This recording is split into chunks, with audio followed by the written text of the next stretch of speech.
میں غریب کے ساتھ جو ظلم ہوا، جو مہنگائی، بے روزگاری اور جس مہنگائی کے جہنم میں ان کو پھینکا گیا، ان کا بدلہ لینے کے لیے قلم دوات میدان میں نکلی ہے، اور انشاءاللہ تعالی 8 فروری کو 56 اور 57 میں ہم تاریخی کامیابی حاصل کریں گے۔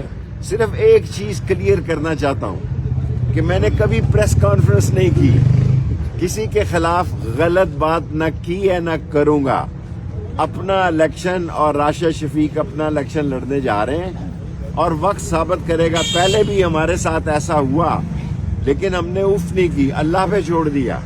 اب بھی اللہ پہ چھوڑتے ہیں۔ 11:30 بجے پروسیڈنگ ہے، 19 کیسز ہیں ہمارے خلاف، 19 کیسز کی پروسیڈنگ ابھی ہونی ہے 11:30 بجے۔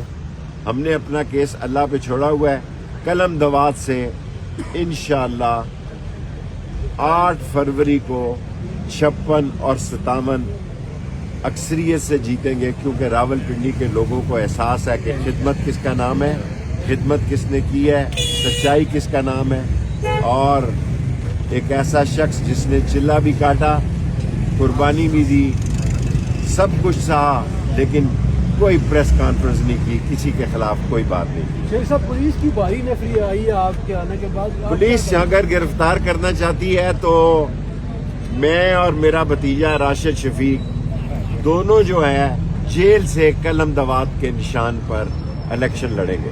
ساری قوم کو کہنا چاہتا ہوں، اگر پولیس نے آج گرفتار کیا تو جیل کے اندر سے قلم دوات کے نشان پہ حلقہ 56 اور حلقہ 57 سے الیکشن لڑیں گے۔ اب ووٹ ڈالنے جانا آپ کا کام ہے، ہم نے اپنی ذمہ داری پنڈی کی پگ پہ داغ نہیں لگنے دیا، پنڈی کی پگ پہ داغ نہیں لگنے دیا، پنڈی کی پگ کو اونچا رکھا ہے، ساس آس اور سچائی کے ساتھ نسلی اور اصلی ہو کر پنڈی کی پگ کو نشان نہیں لگنے دیا۔ اگر ہم گرفتار ہو جائیں تو لوگ 8 فروری کو 56 اور 57 میں قلم دوات کو ووٹ ڈالیں، 11:30 بجے پھر آئیں گے۔